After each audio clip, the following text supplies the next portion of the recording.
16 বছরের জগদ্দল পাথরকে কেউ সরাইতে পারলো না। দোহারের মানুষ জাগলো, ঢাকার মানুষ জাগলো, আবু সাইদরা জাগলো, স্বৈরাচার পালাইলো। বাংলার জমিনের যুবকরা আরেকবার জাগবে, এবার কোরআনের আইন বাস্তবায়নের জন্য ইনশাআল্লাহ। বলেন ঠিক কিনা? পারবেন তো ইনশাআল্লাহ? সূরা বাকারা আয়াত নাম্বার 245 কি বলেছেন আল্লাহ তাআলা? তাকান আয়াতের শুরুতে দু একটা প্রারম্ভিক বিষয় বোঝার জন্য। এখানে একজন মানুষও পাওয়া যাবে না যে মানুষটা জীবনে বিপদে পড়ে নাই। কেউ যদি হাত তুলে দেখাইতে পারেন যে হুজুর আমার أما بعد فأعوذ بالله من الشيطان الرجيم بسم الله الرحمن الرحيم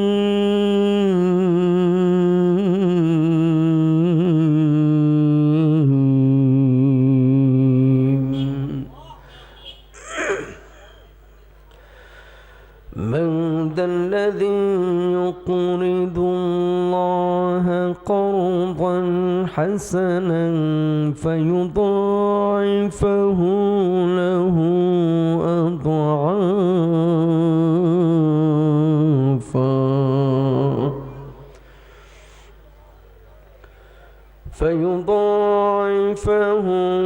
له أضعافا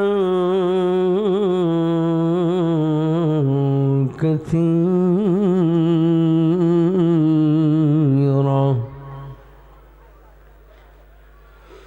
والله يقبض ويبسط وإليه ترجعون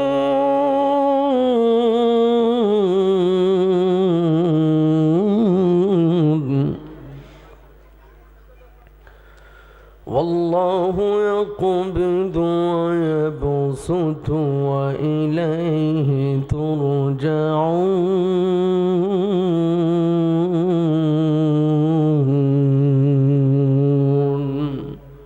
صدق الله العظيم. وقال النبي صلى الله عليه وسلم إذا استحلت أمتي خمسا فعليهم الدمار إذا ظهرت تلاب وشربوا الخمور ولبسوا الحرير واتخذوا القيان واكتفى الرجال بالرجال والنساء بالنساء.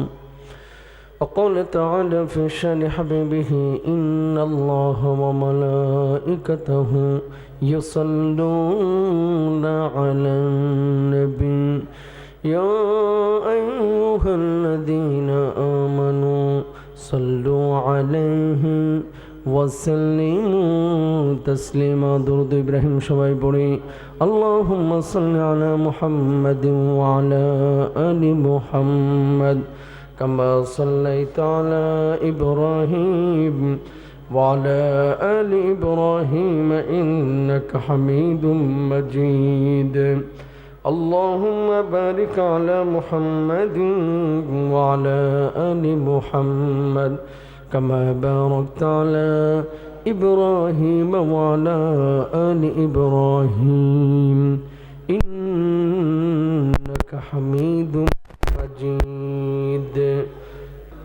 অন্যান্য আমন্ত্রিত ওলামা ইকরাম, উপবিষ্ট সামনে আমার পিতৃতুল্য মুরব্বিয়ান আইজম, সমবয়সী বন্ধুরা, পর্দার আড়ালের মা এবং বোনেরা, সবাইকে আমার আন্তরিক সালাম। আসসালামু আলাইকুম ওয়া রাহমাতুল্লাহি ওয়া বারাকাতুহু। কি গো, আপনাদের সাথে কি আমার কোনো শত্রুতা আছে নাকি? কোনো রাগ আছে আমার উপরে? ক্ষোভ আছে? কিন্তু সালামের জবাব শুনে মনে হলো যে অনেক আগে আপনাদের থেকে কাপড় টাপড় কিনে নিয়ে গেছিলাম, টাকা পরিশোধ করি না, আজকে অনেকদিন পরে আমারে পাইছেন। এরকম কোনো ঘটনা ঘটছে নাকি? কোনো কথা বলা যাবে না, একেবারে পিনপতন নীরব হয়ে যাবেন। নবীজি বলেছেন কিয়ামতের আগে একটা বড় আলামত দেখা যাবে, আত-তাসলিমুল খাসসা। কিয়ামতের আগে মানুষ বেছে বেছে মানুষকে সালাম দেবে, আর জবাবটাও হবে বেছে বেছে। এই জামানা চলতেছে সেই জামানা, সালাম দেওয়ার আগে চেহারার দিকে তাকায় আমার সালামের উপযুক্ত কিনা। প্রমাণ নেন, মজিবুর ভাইকে দেখলে সালাম দেয়, আমরা দেখলে দেয়, বক্তাকে দেখলে দেয়, ইমামকে দেখলে দেয়, খতিবকে দেখলে দেয়, চেয়ারম্যানকে দেখলে দেয়। আপনাদের এফ রহমান সাহেবরে দেখলে তো কোনো কথাই ছিল না। আরে এমপিরে দেখলে 5G গতিতে সালাম দেয়, কথা বলেন ঠিক না? একই মানুষ জীবনে কোনো রিক্সাওয়ালা, ভ্যানওয়ালা, অটোওয়ালা, লসিমনওয়ালা, রিক্সা মানে ফকির মিসকিন, নিম্ন মধ্যবিত্ত যাদের মাল নাই এগুলোরে মানুষ সালাম দিতে চায় না। অনেকে আছে না নাই? জোরে বলেন। হাত তুলতে বললে অনেকে হাত তুলবে যে হুজুর আমার জন্মের পর থেকে কোনো ফকির মিসকিনকে সালাম দিই নাই। আছে না? ফকিরকে আবার মানুষে সালাম দিব কেন? কেন সালাম দিবে? আমি কেন দিব? এরকম একটা ভাব, তাহার গরম। কথা বলে না। নবীজি বলেছেন আফসুস সালাম, সালামের প্রসার করো, ভালোবাসা যিনি বাড়িয়ে দিবেন তিনি কে? আরো আস্তে কোন আল্লাহর নামটা জোরে বলেন কে? তাহলে সুন্দর করে জবাব দেন তো, আসসালামু আলাইকুম। অনেকে আপনারা জবাব দিলেন ওয়ালাইকুম সালাম, এটা ভুল। বলেন ওয়ালাইকুমুস সালাম, বলেন ওয়ালাইকুমুস সালাম, বলেন। আর কেউ কেউ আপনারা সালাম দেন আসসালামু আলাইকুম, সালাম আলাইকুম, সালাম আলাইকুম, আছে না? এগুলো ফাইজলামি, এগুলো সালাম না, ভণ্ডামি। কথা বলেন ঠিক না? বলেন আসসালামু আলাইকুম। আমি জানি নবাবগঞ্জ দোহারের মানুষ, আল্লাহ এই মানুষগুলোকে অনেক ভালোবাসেন, এই জন্য প্রবাসে কবুল করেছেন। এই অঞ্চলের প্রচুর মানুষ প্রবাসে থাকে, আমি জানি। আশপাশে যে সমস্ত ভাইরা ঘোরাঘুরি করতেছেন, আপনাদের কাছে রিকোয়েস্ট, অনুরোধ, আপনারা দ্রুত প্যান্ডেলের নিচে এসে বসবেন। কারণ আপনাদের একটা সুনাম আছে যে এই অঞ্চলের মানুষ আল্লাহকে ভালোবাসে, নবীকে ভালোবাসে, কোরআনকে ভালোবাসে। ঠিক কিনা ভাইরা? আবার এই জান্নাতি বাগানে বসার জন্য কপাল লাগে, কপালওয়ালারাই এই জান্নাতি বাগানে আসতে পারে, বসতে পারে। কথা বলেন ঠিক কিনা? চাইলেই সব মানুষ এখানে আসতে পারে না, বসতে পারে না। বাইরের প্রত্যেকটা মাইক বন্ধ হয়ে গেছে, টের পাও? বাইরের কিন্তু সাউন্ড নাই। এই 2-3টা মাইক দিয়ে কি মাহফিল করা যাইব? আগের মতো রাখো, এত ঠিক করা লাগবে না। নিয়ে এসেছেন আমাদেরকে কে? জোরে বলেন তো। সুস্থ রেখেছেন কে? অনেক মানুষ এই জান্নাতি বাগানে আসতে পারে নাই, বসতে পারে নাই। আল্লাহ আপনাদেরকে নির্বাচিত করেছেন। আপনারা এসেছেন যারা আমাকে ভালোবেসেন, আল্লাহর কোরআনকে ভালোবেসে। কথা বলেন ঠিক কিনা? কিছু লোক এখানে আসে নাই, কিন্তু চায়ের দোকানে বসে বসে গীবত কমিটির সভাপতির ভূমিকা পালন করতেছে, আছে না? বক্তাকে, আয়োজককে টিয়া দিছে কারা? আসে নাই কিন্তু চোরটা ওখানে বসে বসে গবেষণা করতেছে। নবীর দুশ্মন, আল্লাহর দুশ্মন। কথা বলেন ঠিক কিনা? ও মুসলমান, বক্তা যেই হোক, মাহফিলের আয়োজক যেই হোক, যেখানে আল্লাহ আল্লাহর নবীর কথা হবে, মুমিন কখনো বাড়িতে বসে থাকতে পারে না। কথা বলেন ঠিক কিনা? আল্লাহর জন্য ছুটে আসবে। কার জন্য? মাহফিল সবাই আয়োজন করতে পারে না। যে এলাকায় যাদেরকে আল্লাহ কবুল করে ওদের মাধ্যমে আল্লাহ তাআলা কোরআনের এই মঞ্চ কায়েম করে। ঠিক কিনা? এত সুন্দর একটা পরিপাটি আয়োজন, গোছালো আয়োজন, যারা আয়োজন করেছে আল্লাহ সবাইকে মাফ করে দেখ। যারা সামনে বসেছে আল্লাহ সবাইকে মাফ করে দেখ। আরো জোরে বলেন। যদিও আপনারা এখানে বসেছেন, আল্লাহ রাব্বুল আলামিন যাদেরকে এখানে নিয়ে এসেছেন, আপনারা যারা বসেছেন, আসমান থেকে কিছু ফেরেশতা নেমে আপনাদের উপরে এই মুহূর্তে রহমের ডানাগুলো বিছিয়ে দিয়েছেন। আর আমার আল্লাহ রাব্বুল আলামিন বলছেন, মা কুল ইবাদি, ও আমার ফেরেশতারা, আরামের ঘুমকে হারাম করে ল্যাব কাঁথা কম্বল বর্জন করে যে মানুষগুলো এই পঙ্গপালের মতো এই জায়গায় ছুটে এসেছে, কি করে কি বলে, কি করে কি বলে, কি করে কি বলে, ফেরেশতারা তখন বলে আল্লাহ, এই মানুষগুলো আপনার কোরআনের আকর্ষণে ছুটে এসেছে, এই মানুষগুলো আপনার নবীজির সুন্নাহের আকর্ষণে ছুটে এসেছে। কোন শীতের রাত্রে এখানে বসে বসে আপনার যে গিনাজগার করছে, আপনাকে স্মরণ করেছে। আল্লাহ রাব্বুল আলামিন এবার বলেন, হাল রাউনি, এই মানুষগুলো কি কখনো আল্লাহ রাব্বুল আলামিনে দেখছে? ফেরেশতারা তখন বলে আল্লাহ, এই মানুষগুলো কখনো আল্লাহ রাব্বুল আলামিন আপনারা দেখে নাই, চর্মচক্ষু দিয়ে দেখাও সম্ভব না। আল্লাহ রাব্বুল আলামিন তখন বলেন, কি চাই এই মানুষগুলো, কি চাই? মাস আলোনি।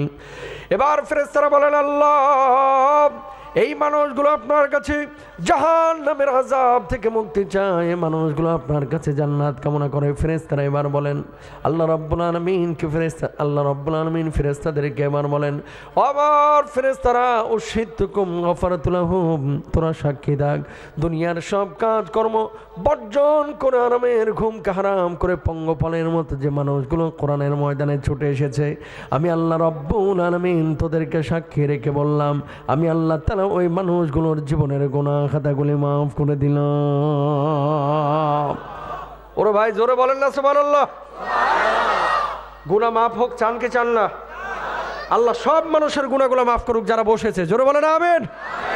যারা ঘোরাফেরা করতেছে আল্লাহ তাআলা আসার তৌফিক দান করুক, আমিন বলেন। তাহলে 1-1.5 ঘন্টা যে তাফসির হবে, কোরআনের ক্লাস হবে, থাকবো না ইনশাআল্লাহ? বুকে সাহস আছে কার কার আল্লাহরে দেখাইতে পারবেন? হাতটা তুলে দেখি।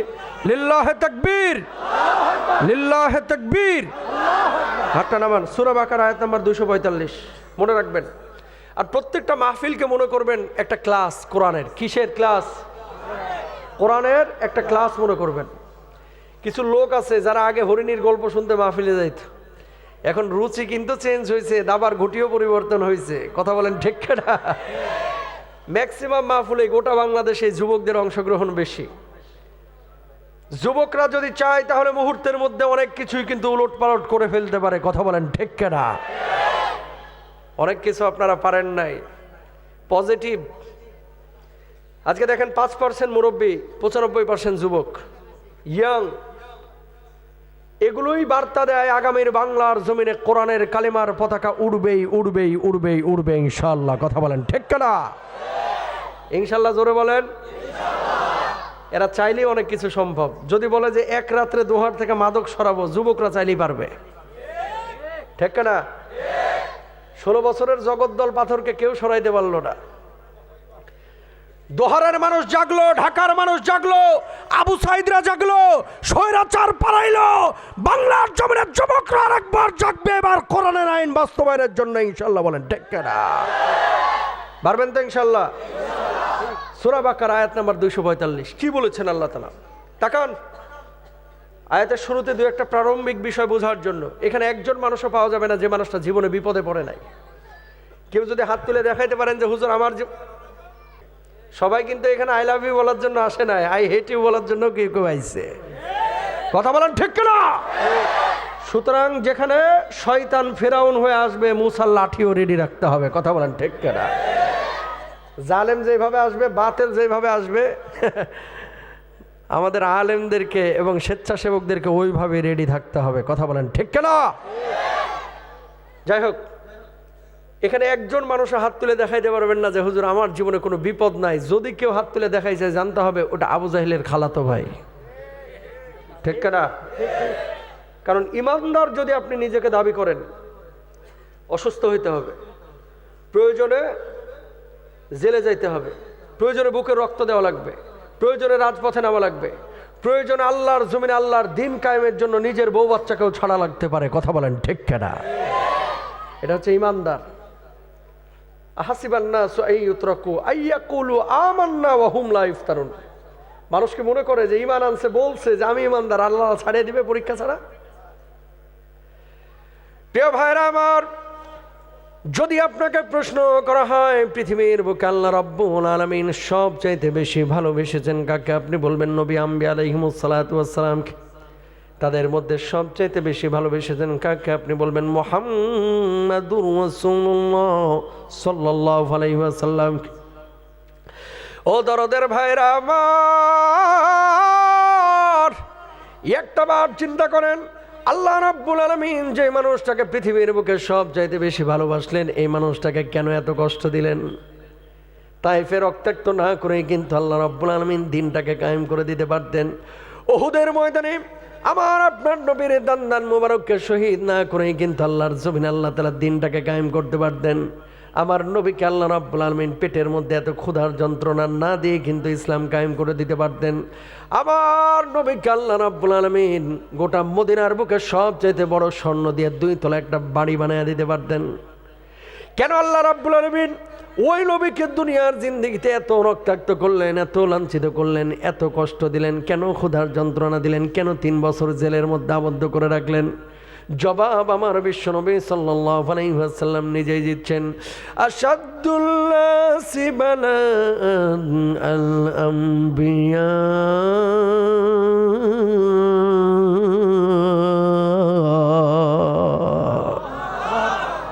জোরে বলেন আল্লাহু আকবার। আবার নবী জবাব দিলেন, এই দুনিয়ার জিন্দেগিতে আল্লাহ রাব্বুল আলামিন সব চাইতে বেশি ভালোবেসেছেন নবীদেরকে, অথচ সেই নবীদেরকে বেশি কষ্ট দিয়েছেন। এর অর্থ হলো দুনিয়ার জিন্দেগিতে আল্লাহ রাব্বুল আলামিন যারে যত বেশি ভালোবাসেন, এই দুনিয়ার বুকে তারে তত বেশি বিপদ আপদ দিয়ে পরীক্ষা করেন, ঠিক কিনা? দোহারের মানুষ এবার আপনার এলাকায় ঢুকেন তো। আল্লাহ ভালোই রাখছিল, হঠাৎ আল্লাহ তাআলা একদিন জ্বর দিল। এরপরে হঠাৎ একদিন হার্টের মধ্যে ব্লক ধরা পড়লো। ছোট ছেলের আকামা নষ্ট হয়ে গেল। 3-4টা বিপদের মুখোমুখি হইলি মানুষে কয়, আল্লাহ তুমি কার কারো দেখো না, সব বিপদ আমারই দা। কথা কয় না কালো? এরকম কিছু লোক আছে যে আল্লাহ তুমি কার কারো দেখো না, সব বিপদ আমারই দিচ্ছ কেন? যখন দেখবেন চতুর্মুখী বিপদের মধ্যে আপনি পড়ে গেছেন, মনে রাখবেন আল্লাহর রহমের বিশেষ নজর এরপরেই আপনার উপরে পড়বে। ইনশাআল্লাহ বলেন না? আলহামদুলিল্লাহ বলেন। আমার ঘোষণা না, ইন্নামা আল উসরি ইসরা। আয়াতে তাফসীর খুলে দেখেন। পৃথিবীর কোনো মানুষ জীবনে সারা জীবন ব্যথার মধ্যে থাকবে না, বিপদের মধ্যে থাকবে না। উত্থান পতন আছে। এই যে মজিবুর ভাই, হঠাৎ ব্যবসা এমন ডাউন হয়, আপনারা অনেকে আছেন ইসলামপুরে ব্যবসা করেন, এদিকে ব্যবসা করেন, এমন ডাউন হয়ে যায় ব্যবসা যে আর মনে হয় ঘুরে দাঁড়াতে পারবো না, শেষ। ঠিকই দেখা যায় 1 সপ্তাহ পরে এমন জায়গা থেকে অর্ডার আসলো, চালান আসলো। এবার আল্লাহরে বলতেছে, আল্লাহ তোমার পরিকল্পনা বড়ই মারাত্মক, বুঝি নাই মাহবুদ, তুমিই সেরা, তুমিই শ্রেষ্ঠ। কথা বলেন ঠিক কিনা? 16টা বছর খালি আফসোস করছে, যাই না কে, সরে না কা। কার কথা বলতেছি বুঝেন নাই মনে হয়? কই যাবে কবে? আহা, আল্লাহ বলতেছে যাওয়াটা যদি সাধারণ ভাবেই যায় তোরা তো মজা পাইতি না। এর লাগে নাকানি চুবানি দিয়ে বাংলার জমিনের যুবকগুলোকে জাগাইলাম, আবাবিল পাখির মতো এরা জেগে উঠলো, আর বাতিল দিল্লিতে পালাইলো ধুতিওয়ালাদের কাছে। কথা বলেন ঠিক কিনা? তো স্বাভাবিকভাবে গেলে তো মজা লাগতো না, এর লাগে নাকানি চুবানি দিয়া গোশতও খাইতে পারলো না, আল্লাহ তাড়ায় দিল। কথা বলেন ঠিক কিনা? সুতরাং আল্লাহর পরিকল্পনা এটা আপনার আমার বোঝার সক্ষমতা আছে? আছে?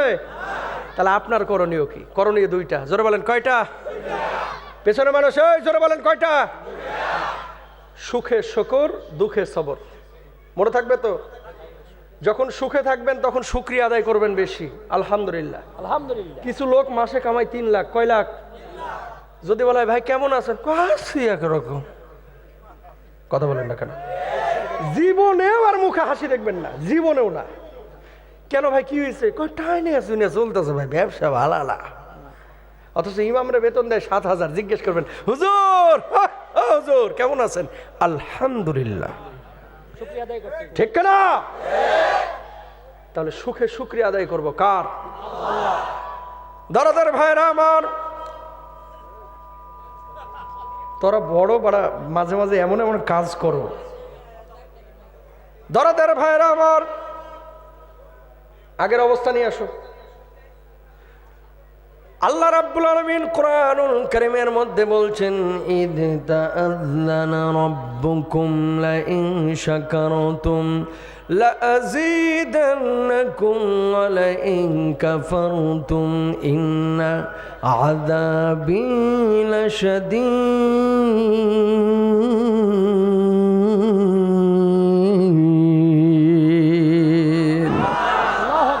যদি শুকরিয়া আদায় করো আমি বাড়াইয়া দিব। ও কলিজার ভাইরা আমার, নিয়ামত যদি আল্লাহ রাব্বুল আলামিন আপনার উপরে বানায় দেয়, সারা পৃথিবীর মানুষ যদি আপনার ক্ষতি করতে চায় আপনার ক্ষতি করতে পারবে না। আর আল্লাহ রাব্বুল আলামিন আপনার উপরে যদি অখুশি থাকে, গোটা দুনিয়ার মানুষ মিলেও আপনার কোনোদিন গোটা দুনিয়ার মানুষ মিলেও আপনার কোনো উপকার করতে পারবে না। কথা বলেন ঠিক কিনা? তাহলে ভালো এবং মন্দ নিয়ন্ত্রণ করে কে? বিপদে আপনার করণীয় কি? এই অপারেটর আগের ডারে ডাকো, আগে যে রূপটা ছিল এটা রাখো, আগে যেটা ছিল সাউন্ডটা এরা ডাকো। তোমরা সরো কেন এই এর সময়? ইসলাম কই গেছে? আমি এই 2 ঘন্টা ধরে দেখতেছি তোমরা মাইক এখনো করতে পারো না, কইরো ভজরের পরে। না না না, মাইক হচ্ছে হৃদপিণ্ড একটা মাহফিলের, এগুলো করা ঠিক না ভাই। না পারলে বলবা যে হুজুর পারি না। ওই দায়িত্ব নেওয়ার সময় দুনিয়ার গোটা দোহারা আমাদের চাইতে ভালো নাই কেউ, আর আসার পরে চালাইতে পারে না কিছু না, কি ঘোড়ার ডিম করে রাখছে। আল্লাহ মাফ করুক, আমিন বলেন। তাহলে সুখে শুকরিয়া আর দুঃখে সবর। আল্লাহ রাব্বুল আলামিন বিপদ আপদে যারা ধৈর্য ধারণ করে এদের ব্যাপারে বলছে ওয়াবাশশিরিস সাবিরিন। আল্লাহ তাআলা নবীজিকে বললেন এদেরকে জান্নাতের সুসংবাদ দেন সেই সকল ধৈর্যশীলদের যারা আল্লাহর জন্য, আল্লাহকে খুশি করার জন্য বিপদ আপদে সবর এখতিয়ার করেছে। ঠিক কেনা ভাইরা? আয়াতটা সূরা বাকারার 245 নম্বর আয়াত। পৃথিবীর বুকে মানুষ যখন বিপদে পড়ে মানুষের কাছে হাত পাতে, কেউ টাকার জন্য, কেউ পানির জন্য, কেউ খাবারের জন্য। কিছু মানুষ আছে দেখবেন আল্লাহর জন্য মানুষকে সহযোগিতা করে, আর আপনার এলাকায় কিছু মানুষ আছে যে মানুষগুলো মানুষের কখনো সহযোগিতা করে না। বিনা সুদে তার কাছ থেকে 1000 টাকাও বাইর করতে পারবেন না, এরম সুদখোর গোটা দোহারে নবাবগঞ্জে একটাও নাই। আছে না নাই? সুদখোর আছে না 2-1টা? সৌদি আরব থেকে পোলায় টাকা পাঠাচ্ছে, কাকা জমাইছে 21 লাখ, এখন প্রতি মাসে 21,000 তুলে আর মাখন খায়। হাজী সাহেব, নামাজ কিন্তু কবুল হবে না। ঠিক না? আল্লাহ আপনার কাছে এ আয়াতে কারিমায় জিনিস চেয়েছেন 2টা। জোরে বলেন কয়টা? এখন আপনাকে জবাব দিতে হবে। আল্লাহ যদি আপনার কাছে কোনো জিনিস চায় আপনি কি দিবেন না? অবশ্যই। নিজেকে উজাড় করে হলেও মুমিন দিবে। ঠিক না? ও দরদের ভাইরা আমার, আল্লাহ রাব্বুল আলামিন এই আয়াতে কারিমার মাধ্যমে আপনার কাছে 2টা জিনিস চেয়েছেন। খেয়াল করেন কি চেয়েছেন? মাদাল্লাযী ইউকরিদুল্লাহ করদান হাসানান ফায়ুদাইফাহু লাহু আদআফান কাসীরা ওয়াল্লাহু ইয়াকবিদু ওয়া ইয়াবসুতু ওয়া ইলাইহি তুরজাউন।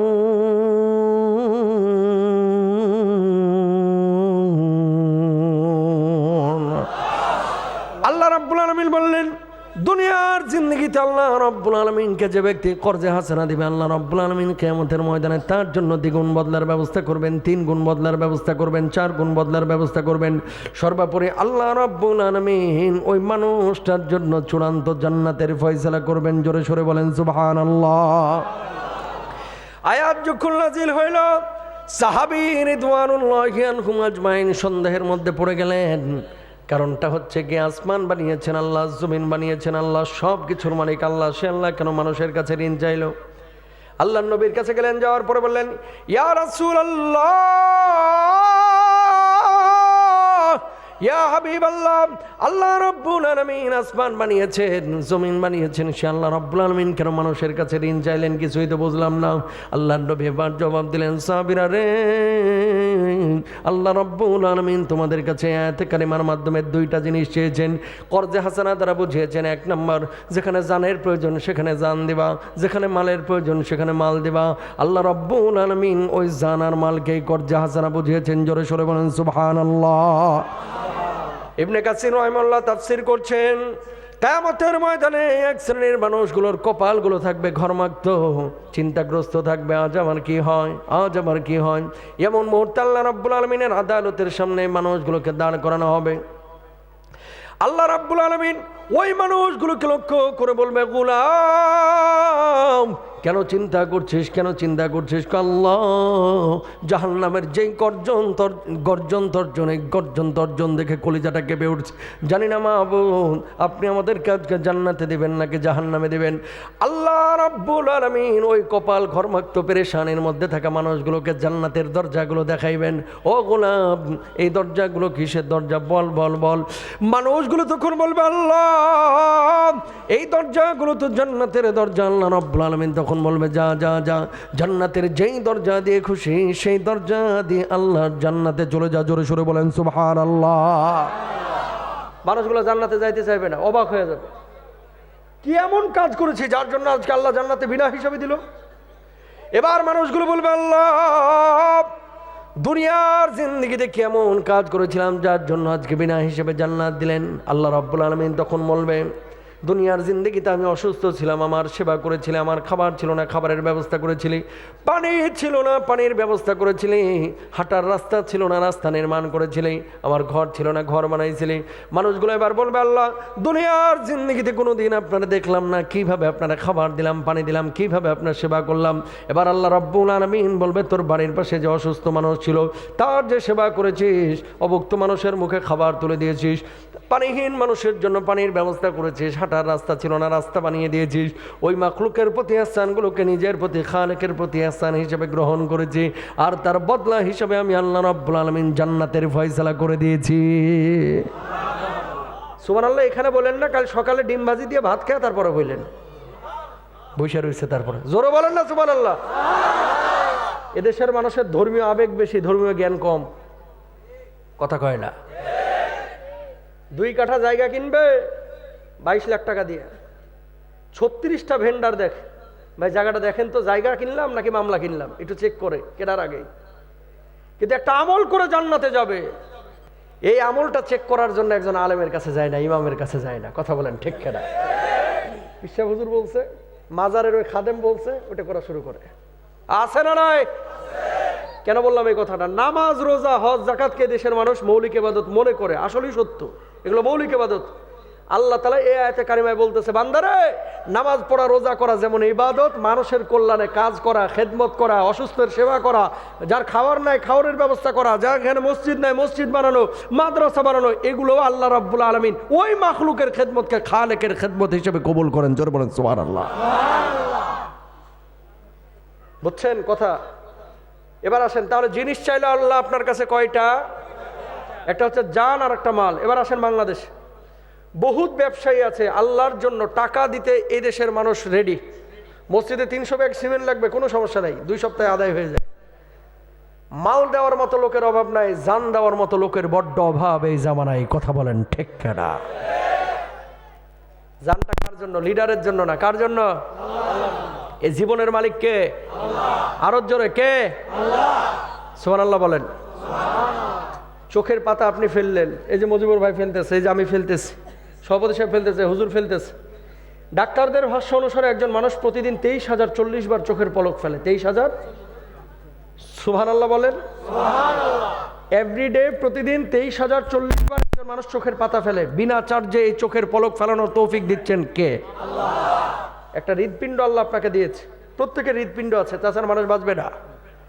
ডাক্তারদের ভাষ্য অনুসারে একটা হৃদপিণ্ড প্রতিদিন স্পন্দন দেয় প্রায় 1 লক্ষ বার। কত লক্ষ বার? ইশারা কার? যেদিন স্পন্দন বন্ধ, আপনার নামের শুরুতে মরহুম, খালাস, দুনিয়া থেকে বিদায়, ঠিক না? কি মেশিং একটা দেখেন, বন্ধ হয়ে খুললো না, আপনার জীবনের সব আয়োজন শেষ, হুজুরগিরিও শেষ, মজিবুর ভাইয়ের ব্যবসাও শেষ, মাহফিল শোনাও শেষ, ঠিক না? এই হৃদপিণ্ডটা, এই শক্তিটা, এই চলমানটা, এই ইশারাটা দিয়েছেন কে? তাকান, পেটের মধ্যে গরুর গোস্ত, মাছ, ডিম, দুধ একসাথে খাচ্ছেন, হজম কিভাবে হয় একটা বার কি চিন্তা করছেন? এই পেটটার মধ্যে অটোমেটিক আল্লাহ তাআলা 2 থেকে 2.5 লিটার অ্যাসিড উৎপাদন করে প্রতিদিন। কয় লিটার? 2.5 লিটার, 2 লিটার অ্যাসিড উৎপাদন করে। এই অ্যাসিডটার কাজ হচ্ছে 24 ঘন্টা আপনার পেটের মধ্যে খাবারটাকে যথাযথভাবে হজমে সহযোগিতা করা। সুবহানাল্লাহ বলেন। আল্লাহরে চিনেলন আগে, কেন দিবেন আল্লাহরে জান? এমনি এমনি দিবেন? চিনেলন। অক্সিজেন নিচ্ছেন প্রতিদিন, ডাক্তারদের ভাষ্য অনুসারে আপনি অক্সিজেন নেন প্রতিদিন এভরিডে 1.4 কিউবিক মিটার। এই 1.4 কিউবিক মিটার যদি আপনি সিলিন্ডার আকারে ঢাকা মেডিকেল থেকে কিনে ব্যবহার করতেন, বর্তমান বাজার দর অনুযায়ী প্রতিদিন আপনাকে 24,000 টাকা বিল দেওয়া লাগতো। কত হাজার? তার মানে পার মান্থ আপনি আল্লাহর কাছ থেকে ফ্রি অক্সিজেন নিয়েছেন 7,20,000 টাকার।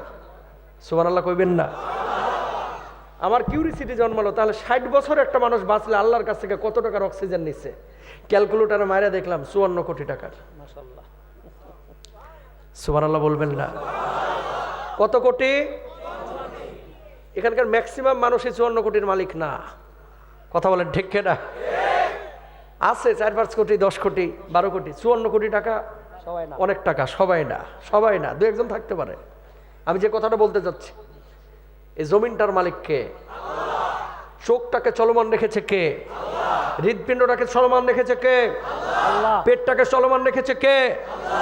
জমিন আল্লাহর, আসমান আল্লাহর, হৃদপিণ্ড আল্লাহর, চোখ আল্লাহর, খাওয়াচ্ছে আল্লাহ, পড়াচ্ছে আল্লাহ। গোলামি কোনো লিডারের হবে না, দালালি কোনো মানুষের হবে না, গোলামি হবে একমাত্র আল্লাহর। ঠিক না? গোলামি কার? আল্লাহর। নবীজি এই জন্যই বলেছে কিয়ামতের আগে মসজিদের মুসল্লি বাড়বে, ইমানদারের সংখ্যা কমবে। এই জামানা চলতেছে সেই জামানা। মনে করে আমি ইমানদার, আসলে ইমান নাই অনেকেরই। মসজিদে নামাজ পড়ে, এদিকে এসে ডারউইনের মতবাদ বিশ্বাস করে, কয় মানুষকে আল্লাহ বানায় নাই, লেজ পরে পশম পরে বানর থেকে মানুষ হয়ে গেছে। তোর বাপ দাদা বানর থেকে হয়েছে, আমাগো বাপ দাদা না। কথা বলেন ঠিক না? আমাদের স্রষ্টাকে সুবহানাল্লাহ বলেন। আয়াতটা যেদিন নাজিল হইল, পরবর্তী দিন গিয়েছে আবু বকর মদিনার বাজারে কিছু কেনাকাটার জন্য। কোনা থেকে ইহুদি ঠেস মেরে বলতেছে, কি গো আবু বকর, এই তুঙ্গ নবীর উপরে নাকি একটা আয়াত নাজিল হয়েছে, তুঙ্গ আল্লাহ নাকি তুঙ্গ কাছে ঋণ চাইছে। কহা চাইছে? এটা আবার কেমন আল্লাহ? এদিকে নিজেই মানুষের কাছে ঋণ চাই, তোমার আল্লাহ একটা ফকির। নাউজুবিল্লাহ বলেন। ওই যে আল্লাহ ঋণ চাইলো কর্জে হাসানা, কয় তোমার আল্লাহ ফকির। আবু বকর বলছে, এই জিব্বা সামলায় কথা বলবি, আয়াতের অর্থ বুঝিস না, চুপ থাক। আমার আল্লাহরে ফকির বলবি তো তোর জিব্বা টানে ছিঁড়ে ফেলাবো। আল্লাহু আকবার বলেন না? বলি যে আগুন জ্বলে না আল্লাহরে গালি দিলে? দ্বিতীয়বার আবার বলছে তোমার আল্লাহ ফকির। নরম মেজাজের মানুষ গরম হয়ে গেছে। তৃতীয়বার যেমনি বলছে, বাম হাত দিয়ে টুটিটা ধরে ডান হাত দিয়ে ঠাস করে ইহুদির গালে থাপ্পড় বসায় দিছে। আল্লাহু আকবার বলেন। এবার ইহুদি গালের মধ্যে হাত দিয়া আল্লাহর নবী বিশ্বনবী সাল্লাল্লাহু আলাইহি ওয়াসাল্লামের বাড়ির দিকে দিলেন জোর। যাওয়ার পরে বললেন, ওগো মুহাম্মদ সাল্লাল্লাহু আলাইহি ওয়াসাল্লাম, কি শেখান আপনি সাহাবীদেরকে? কি শেখান? কয় কি হয়েছে? কয় আপনার সাহাবীরা তো ইহুদি ধরে ধরে মারে। কে মারছে ধরে? কয় আপনার আবু বকর মারছে। আল্লাহর নবী বললেন, আমি বিশ্বাস করি না, আমি বিশ্বাস করি না, অন্যায়ভাবে আমার আবু বকর কাউনে মারতে পারে না। কয় ডাকেন আপনার আবু বকরের মারছে কিনা। আল্লাহর নবী এবার ডাক দিলেন, আবু বকর কি শুনলাম তোমার ব্যাপারে, তুমি নাকি ইহুদিরে মারছো। আবু বকর জবাব দিলেন, ইয়া রাসূলুল্লাহ, ইয়া হাবিবাল্লাহ, এই জালেম এমন একটা অন্যায় করেছে যে অন্যায়ের কারণে তারা আমি মারতে বাধ্য হয়েছি। কি অন্যায় করেছে আবু বকর? আল্লাহর নবী গতদিন যে আয়াতটা নাজিল হয়েছে, মাংদাল্লাযী ইউকরিদুল্লাহ কারদান হাসানা, আয়াতের অপব্যাখ্যা করে একবার না, দুইবার না, তিনবার আমার আল্লাহরে ফকির মিসকিন বলে গালি দিয়েছে, এই জন্য মারছে। ওগো আল্লাহর হাবিব, ওই ব্যক্তি, ওই ইহুদি যদি আমার গালি দিত আমি কিচ্ছু বলতাম না, আমার বাপ মানে গালি দিলে আমি কিচ্ছু বলতাম না। আল্লাহর নবী, আমার সামনে কেউ আল্লাহকে গালি দিবে, আপনাকে গালি দিবে, আমি আবু বকর বরদাস্ত করতে পারি না। আমার অন্তরে জশ মেরে উঠে বলেন আল্লাহু আকবার। আল্লাহর নবী ইহুদিকে বললেন, কিরে ইহুদি, কেন আমার আল্লাহরে গালি দিয়েছিস? আপনার আবু বকর মিথ্যা কথা বলতেছ। কি গো আবু বকর, তুমি নাকি মিথ্যা কথা বলতেছ? ওগো নবীজি, ঈমান আনার পর থেকে আল্লাহর নামে হলফ করে বলছে, আবু বকরের জবান দিয়ে কোনোদিন মিথ্যা কথা বাইর হয় নাই, আমি সত্য কথা বলছি। ইহুদি গালি দিয়েছে।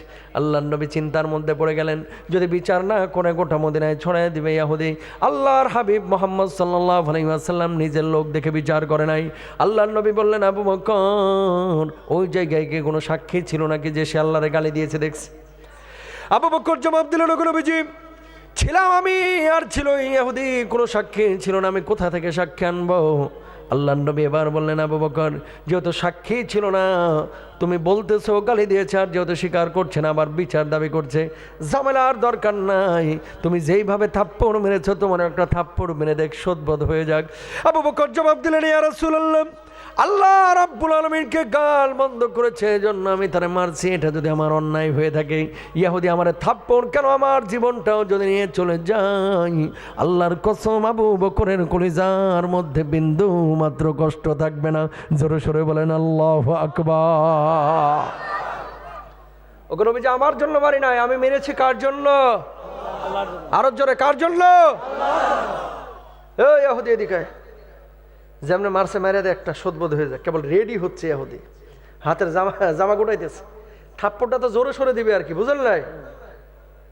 আর শাহজিমে গ্রিন সিগন্যাল চলে গেছে। আল্লাহু আকবার। জিবরিল আমিন আল্লাহ ডাক দিয়ে বলে, দাঁড়ায় রইছস কে, দ্রুত যা আমার হাবিবের কাছে, যায়া বলে দে খবরদার ইহুদির হাত যেন আবু বকরের গাল স্পর্শ না করে। সুবহানাল্লাহ। জিবরিল আমিন আল্লাহ নবীর কাছে এসে হাজির, ইয়া রাসূলুল্লাহ, ইয়া হাবিবাল্লাহ, কি বিচার আপনি করছেন? ইহুদিরা সামলান, ইহুদির হাত যেন আবু বকরের গালে স্পর্শ না করে মেসাকার হয়ে যাবে। কিন্তু আপনি সাক্ষী খুঁজছিলেন, আবু বকরের পক্ষে দুনিয়ার কোনো সাক্ষীর প্রয়োজন নাই। আল্লাহ রাব্বুল আলামিন আমারে পাঠাইছে আর বলেছে আবু বকরের পক্ষে আমি আল্লাহ রাব্বুল আলামিন আর শাজিম থেকে নিজেই সাক্ষী হয়ে গেলাম। জোরে বলেন না আল্লাহু আকবার।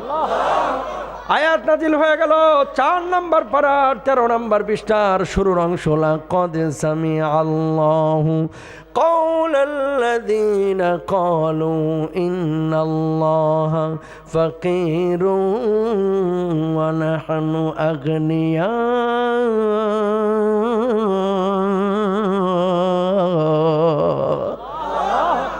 আহা কি মজা! আল্লাহ রাব্বুল আলামিন ওই ব্যক্তির কথা শুনেছেন যে আল্লাহ রাব্বুল আলামিনকে ফকির মিসকিন বলে গালি দিয়েছে। আমার আল্লাহ ফকির না, আমার আল্লাহ কুল কায়নাতের সব চাইতে বড় ধনী, অমুখাপেক্ষী বেনিয়াজ, অমুখাপেক্ষী, ঠিক কিনা?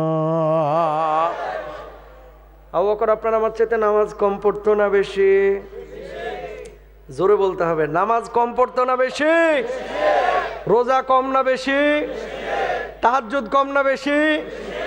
যদিও আমগো দেশের কোনো লিডার 70 থেকে 80 রাকাত তাহাজ্জুদ পড়তেন, ইবলিসও বিশ্বাস করবে না এই সমস্ত কথা। বলেন ঠিক কিনা? ভাই অনেক তামাশা হয়েছে এই দেশটারে নিয়ে। আরেকজন সংসদে দাঁড়ায় একজন গায়ক গায়িকা কয় সিয়াসিত্তার সব কিতাব হের পড়া, কিন্তু গান হারাম কোথাও খুঁজে পায় নাই। সিয়াসিত্তার সব কিতাব পড়া, ইবলিসও বিশ্বাস করব? কেন বলতেছে এই কথাটা? মনে রাখবেন, আল্লাহর স্বার্থ যেখানে, নবীর স্বার্থ যেখানে, সেখানে কোনো দলের সাথে আপোষ না, কোনো ব্যক্তির সাথে আপোষ না। আল্লাহ আল্লাহর নবীর জন্য আবু বকরের মতো গর্জন দিয়ে উঠতে হবে। কথা বলেন ঠিক কিনা?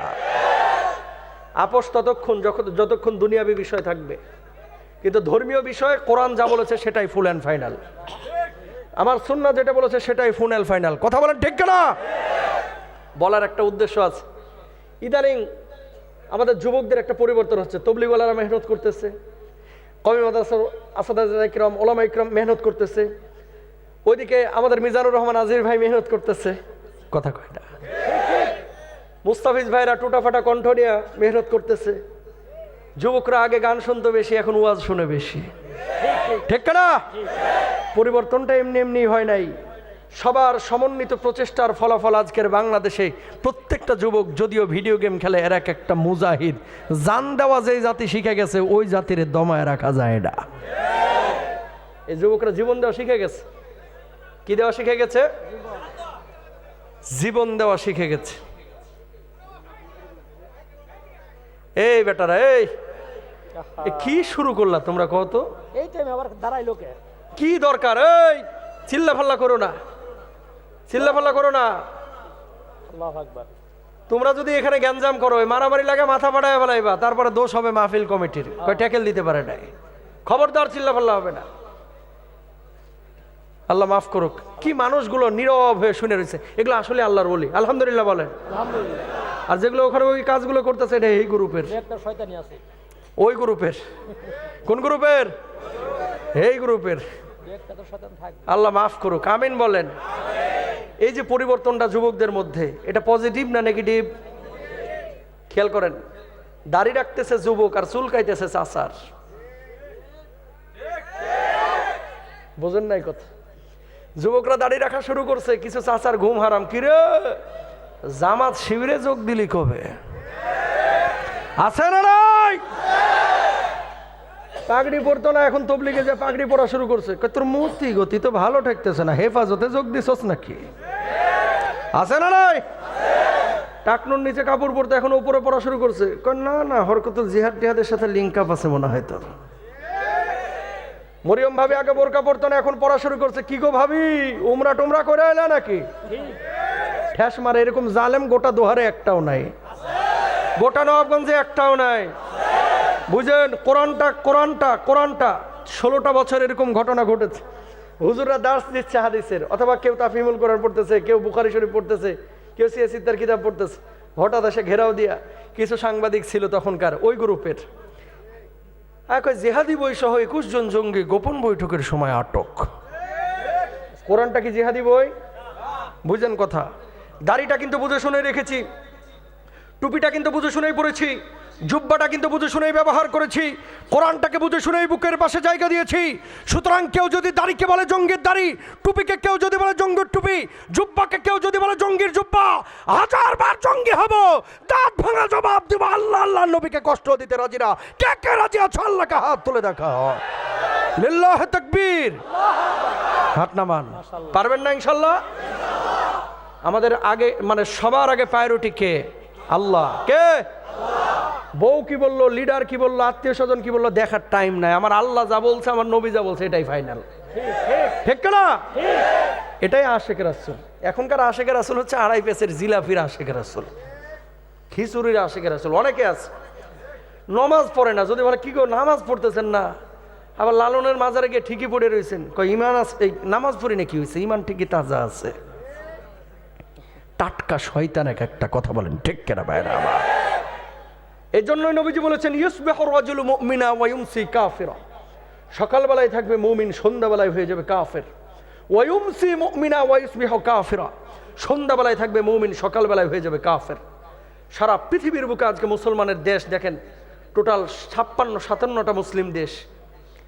টাকার অভাব নাই মুসলমানের, দেশের অভাব নাই, সংখ্যা 200 কোটির ওপরে, কিন্তু মুসলমান নির্যাতিত সবচেয়ে বেশি। একমাত্র কারণ মুসলমান ইমান থেকে সরে গেছে, মুসলমান তার ইসলাম থেকে দূরে সরে গেছে। মৌখিক ইমানদার দাবি করলেও অন্তরে ইমানের দাবি ম্যাক্সিমাম মানুষ পূরণ করে না। ঠিক না? প্রমাণ নেন। আজকে বাংলাদেশে দাজ্জাল যদি আসতো, অন্তত 92% মুসলমান ইমান হারা হইতো। বলবেন হুজুর কেমনে বুঝলেন? তাকান, দেখেছি আমরা 15-16 বছরও, এখনো হয়তো বা এদিক সেদিকে দেখা যায়। 2টা সিঙ্গারা 1 ঢোক কোকের লাগে জহুর থেকে মাগরিব পর্যন্ত মিছিল করতেছে, 200 টাকা, 2টা সিঙ্গারা আর 1 ঢোক কোকের লাগা। আমার নেতার চরিত্র ফুলের মতো পবিত্র, নেতা নামাজ পড়ে না, এক ওয়াক্ত দাঁড়ায় দাঁড়ায় মুতে। কথা বলেন ঠিক না? তা আপনি চরিত্রের সার্টিফিকেট দিলেন, ফুলের মতো পবিত্র, 200 টাকার লোভ সামলাইতে পারলেন না। দাজ্জাল এসে যখন ডান হাতে জান্নাতটা দেখাবে, লোভ সামলাইবেন কেমনে? ঠিক না? মুসলমান মৌখিক ইমানদার দাবি করা কঠিন, কেউ কষ্ট নিয়েন না, অন্তর থেকে কথাগুলো বলতেছে। নিরপেক্ষ একটা কথা বলেন তো, এই জমিনে যদি কোরআন থাকে লাভ না ক্ষতি? লাভ। আওয়ামী লীগেরও লাভ, বিএনপিরও লাভ, জামাতেরও লাভ, হিন্দুরও লাভ, খ্রিস্টানেরও লাভ, ইহুদিরও লাভ। কথা বলেন ঠিক না? কারণ কোরআনের, আমরা এটাকে ভয় পাই কিন্তু অনেকে, কোরআনের আইন মানে মনে করি মার মার কাট কাট অবস্থা। না, কোরআন বৈষম্যহীন সমাজটাকে একেবারে কোনো ধরনের বৈষম্য থাকলে চুরমার করে দিয়ে সম অধিকার প্রতিষ্ঠা করে হচ্ছে আল কোরআন। ঠিক না? আমার সফর ছিল উজবেকিস্তান প্রোগ্রাম, ওখান থেকে আসলাম হচ্ছে এই ইমাম বুখারী রহিমাহুল্লাহর কবরটা জিয়ারত করলাম বুখারায়। 3 লাখ মাদ্রাসা ছিল উজবেকিস্তানে। কয় লাখ? 3 লাখ মাদ্রাসা। 60,000 ছিল আলেম উলামা শুধু বুখারায়। সোভিয়েত ইউনিয়নের এই কাফেরগুলো যখন ক্ষমতা নিল, 3 লক্ষ মাদ্রাসা বন্ধ করে মিউজিয়াম বানাইল, জামাতে নামাজ নিষিদ্ধ করে দিল। জুমার নামাজ পড়তে আসলে এখানে পারমিশন নিতে হইতো লিখিতভাবে যে আমি আগামী জুমায় যাইতে চাই। 500 অ্যাপ্লাই আসলে 5 জনের অনুমতি দিত। কয়জন রে? 5 জনের। 60,000 আলেমকে 1 মাসের মধ্যে জবাই করে ফাঁসিতে ঝুলাইয়া গাছের সাথে বাঁধা মেরে ফেলাইলো। নাউজুবিল্লাহ বলেন। এমন একটা দেশ নতুন করে স্বাধীন হয়েছে, সোভিয়েত ইউনিয়ন থেকে বের হয়ে এখন মুসলিম দেশ উজবেকিস্তান। হানাফি মাযহাবের ম্যাক্সিমাম আলেম ওখানে হানাফি মাযহাবের। ইমাম বুখারী রাহিমাহুল্লাহর কবরটা জিয়ারত করে আমি সামারকান্দে আসলাম। জোহরের নামাজের আজান দিল, এক মসজিদে ঢুকলাম। ঢোকার পরে দেখলাম মুসল্লিরা নামাজ আদায় করতেছে, প্রত্যেকের মোবাইল ফোন মানিব্যাগ পেছনে রাখা, সামনে মুসল্লি নামাজ আদায় করতেছে। চিন্তা করলাম কারণটা কি, পরে বুঝলাম নামাজে খুশু নষ্ট হবে, এই জন্য পেছনে মোবাইল মানিব্যাগ রেখে সামনে নামাজ আদায় করতেছে। চিন্তা করলাম আল্লাহ বাঁচাইছে, মসজিদটা বাবুবাজার ব্রিজের পাশে না, অথবা ঢাকার গুলিস্তানের কোনো মসজিদ না। কথা বলেন ঠিক? মোবাইল ফোন মানিব্যাগ আইফোন পেছনে নিরাপদ, আর আমার দেশে মুসল্লির ছিঁড়া জুতা নিরাপদ না। কি গো মজিবুর ভাই? অবশ্যই সত্য না মিথ্যা? সত্যি। সত্য না মিথ্যা?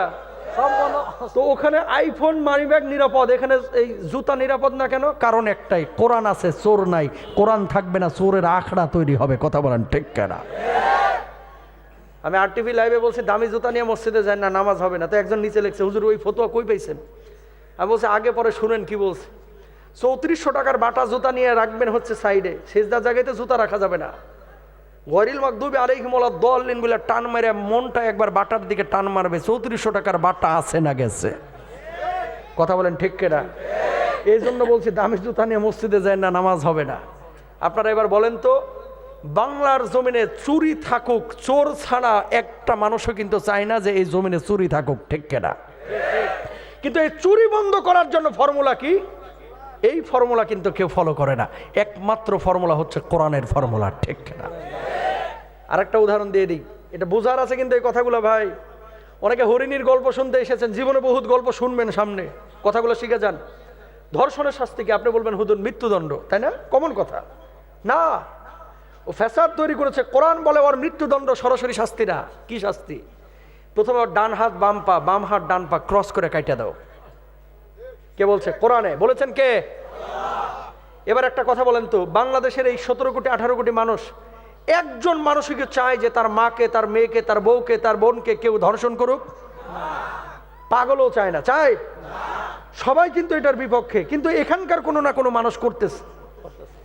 বন্ধ হচ্ছে না কেন? পুলিশে নিয়ে যাচ্ছে, আবার ফাঁক ফোকর দিয়ে জামিনে বাইরে হয়ে চলে আসতেছে।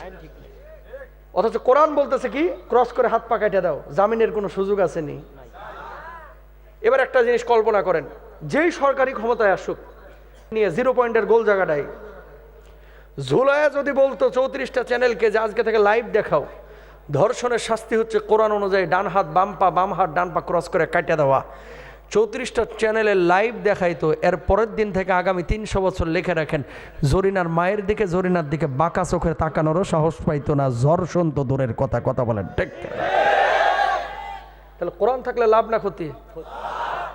লাভ। কিন্তু এটা আমাদের দেশের মানুষ বোঝে না। আমরা যেটা বুঝি, বাপ ছিল মুসলমান, দাদা ছিল মুসলমান, অটো মুসলমান হয়ে গেছে, এই জন্য ইমানের কদর আমরা করতে জানি না। কথা বলেন ঠিক কিনা? ও প্রিয় ভাইরা আমার, খুব মনোযোগ দিয়ে কথা শুনবেন। আল্লাহর নবী, বিশ্ব নবী সাল্লাল্লাহু আলাইহি ওয়াসাল্লামের সাহাবীদের ঈমান কেমন ছিল একটু খেয়াল করেন। আব্দুল্লাহ জুলবাজাদাইন 22 বছরের একজন যুবক, বাপ ছিল মুশরিক, চাচা ছিল মুশরিক, চাচার কাছে লালিত পালিত। আল্লাহর নবীর কাছে এসে বসে থাকেন। বিশ্বনবী সাল্লাল্লাহু আলাইহি ওয়াসাল্লামকে একদিন বললেন, আল্লাহর নবী, আমার চাচা তো মূর্তি পূজারী, তার কাছে আমি লালিত পালিত, আপনার কাছে আসলে, আপনার কথা শুনলে আমার ভালো লাগে, আপনি একটু আমার কালেমাটা পড়ায় দেন। নবীজি কালেমা পড়ায় দিল, সঙ্গে সঙ্গে ইসলাম কবুল করে তিনি মুসলমান হয়ে গেলেন। শীতের এরকম মধ্য রজনীতে নিজের চাচার কাছে গেলেন, যাওয়ার পরে বললেন, চাচা ঈমান এনেছি আমি আল্লাহর উপরে, মুহাম্মদ সাল্লাল্লাহু আলাইহি ওয়াসাল্লামের উপরে, আপনার ধর্ম আর পালন করতে পারবো না। চাচা একেবারে তেলে বেগুনে জ্বলে উঠলেন, ও আব্দুল্লাহ, এত বড় সাহস, তুই এই মুহূর্তে বের হয়ে যাবি আমার বাড়ির সামনে থেকে, আমার বাড়ি থেকে আর কখনো আমার সামনে আসবি না, যদি ঈমান না ছাড়িস। বাড়ি দেওয়া হবে না, সম্পদ দেওয়া হবে না, ভিটামাটি কিছুই পাবি না, খামারের উঠো পাবি না, সিদ্ধান্ত নেই ঈমান ছাড়বি নাকি ঈমান রাখবি। আব্দুল্লাহ জবাব দিলেন, চাচা বুঝে শুনেই কলিজার মধ্যে ঈমানকে জায়গা দিয়েছি, বাড়ি ছাড়তে রাজি আছি, গাড়ি ছাড়তে, সম্পদ ছাড়তে রাজি আছি, খামারের উটগুলো ছাড়তে রাজি আছি, আল্লাহর কসম কলিজার মধ্যে যে ঈমানকে জায়গা দিয়েছি ওই ঈমান আমি আব্দুল্লাহ ছাড়তে পারবো না। জোরে বলেন আল্লাহু আকবার। যাই মুহূর্তে বের হয়ে যা, শীতের মাঝরাতে এরকম বের হয়ে যাচ্ছেন, যেমনি বের হচ্ছেন কয় দাঁড়া দাঁড়া, পরনের জামা কাপড়টা খুলে দিয়ে যাবি। ও চাচা, আল্লাহর দোহাই লাগে আপনি আমার জামা কাপড়টা খুলে নেবেন না, কারণ এটাই আমার শেষ সম্বল, আমি তো উলঙ্গ হয়ে যাব। কই জামা কাপড়টাও তো আমারই টাকা দিয়ে কিনা, এই মুহূর্তে খুলে দিবি, এই মুহূর্তে খুলে দিবি। ঠিক ওই মুহূর্তে আব্দুল্লাহ জুলবাজাদাইন তার জামা কাপড়টা খুলে উলঙ্গ হয়ে গেলেন। নিজের বুড়ি মা মাজুর অবস্থায় বিছানায় পড়েছিল, মায়ের কাছে গিয়ে বললেন, মা, ঈমান আনার কারণে আমার চাচা আমার সম্পদ কেড়ে নিয়েছে, খামারের নোটগুলো কেড়ে নিয়েছে, এমনকি পরনের জামা কাপড়টা পর্যন্ত কেড়ে নিয়েছে। ও মা, তোমার কাছে কি এক টুকরা চাদর হবে নাকি, যে চাদরটা দিয়ে আমি আমার লজ্জাস্থানটা ডাকবো? মা এক টুকরা চাদর দিলেন, ওই চাদরটা দিয়ে কোনো মতে লজ্জাস্থানটা ডেকে আল্লাহর হাবিব বিশ্বনবী সাল্লাল্লাহু আলাইহি ওয়াসাল্লামের বাণীর দিকে দিলেন দৌড়। যাওয়ার পরে আল্লাহর নবীকে দেখতে পেলেন, তিনি তাহাজ্জুদের নামাজে জাগ্রত হয়েছেন। সালাম ফিরানোর পর আল্লাহর নবী দেখলেন একজন যুবক আল্লাহর নবীর বাড়ির দরওয়াজার সামনে দাঁড়িয়ে থরথর করে কাঁপতেছে। আল্লাহর নবী রাতের অন্ধকারে চিনতে পারেন নাই, বললেন, ও যুবক, কি নাম তোমার, কোথা থেকে এসেছো? যুবক জবাব দিলেন, ইয়া রাসূলুল্লাহ, ইয়া হাবিবাল্লাহ, গতদিন ঈমান এনেছিলাম, ঈমান আনার কারণে আমার চাচা আমার বাড়ি থেকে বের করে দিয়েছে, আমার সম্পদ কেড়ে নিয়েছে, খামারের নোটগুলো করে নিয়েছে। ওগো নবীজি, এমনকি আমার পরনের জামা কাপড়টা পর্যন্ত কেড়ে নিয়েছে। জোরে সোরে বলেন আল্লাহু আকবার। ওগো আল্লাহর নবী, দুনিয়ার সব কিছু ছেড়ে আপনার কাছে চলে এসেছি, কিন্তু আল্লাহর কসম অন্তরের ঈমান আমি ছাড়তে পারি নাই, ছাড়িও নাই। বলুন আল্লাহু আকবার। নবীজি বললেন, আব্দুল্লাহ এই জায়গায় দাঁড়া, আমি ঘরের মধ্যে থেকে আসতেছি।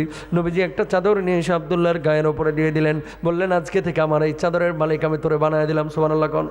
সুবহানাল্লাহ। আব্দুল্লাহর চোখে পানি, কয় কান্দিস কেন? ওগো আল্লাহর নবী, আপনার কাছে একটা আরজি আছে, শুনবেননি? একটু দোয়া আমার জন্য করেন না, শেষ রাতের তো সব দোয়া কবুল হয়। আল্লাহর নবী বললেন, বল বল, কি দোয়া তোর জন্য করতে হবে আল্লাহর কাছে, আমি সেই দোয়াই করব। ওগো নবীজি, আপনি আমার জন্য একটু দোয়া করেন, আল্লাহ যেন আমার শাহাদাতের মওত দান করেন। আল্লাহু আকবার বলেন। ঈমান আনার বয়স মাত্র 1 দিন 2 দিন, এখনই শাহাদাতের তামান্না কলিজার মধ্যে জাগরণ ঘটে গেছে। আল্লাহ নবী হাত তুললেন, আল্লাহ আমার আব্দুল্লাহ ঈমানের কারণে সব কিছু ছেড়ে এসে যোগ, আল্লাহ ও আল্লাহ, আমার আব্দুল্লাহকে তুমি শাহাদাতের মওত দান করো। আল্লাহ আব্দুল্লাহর রক্ত তুমি কাফের বেঈমানদের জন্য হারাম করে দিও। জোরে সোরে বলেন আল্লাহু আকবার। কয়েকদিন পরে তাবুকের যুদ্ধের ডাক পড়েছে, সব সাহাবীদের সঙ্গে সাহাবীও গিয়েছেন।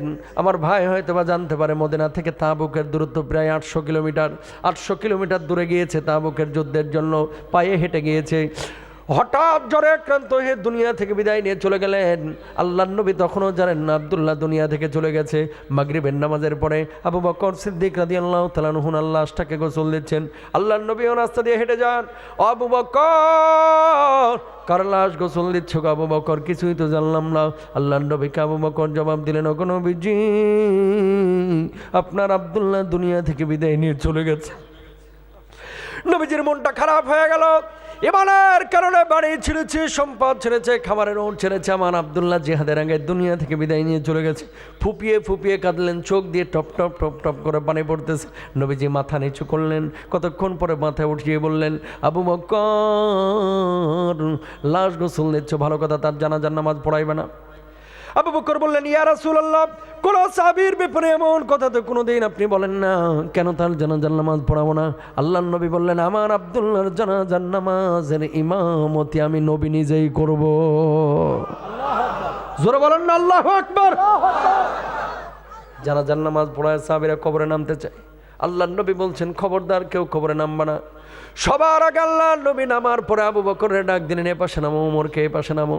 কবর একটা পৃথিবীর শ্রেষ্ঠ 3 জন মানুষ সেই কবরের মধ্যে দাঁড়ানো। আল্লাহর নবী বললেন, লাশটা আমার হাতে দাও। নবীজি লাশটা হাতের মধ্যে নিয়ে আল্লাহ রাব্বুল আলামিনকে ইশারা করলে বললেন, আল্লাহ, আমি আব্দুল্লাহর উপরে খুশি আছি, আল্লাহ তুমি আব্দুল্লাহর উপরে খুশি হয়ে যাও। জোরে বলেন সুবহানাল্লাহ। লাশ দাফন হলো, নবীজি চলে গিয়েছে। আবু বকর উঠে না কবরের পাশ থেকে, থাপ্পড় মারতেছে কবর উপরে।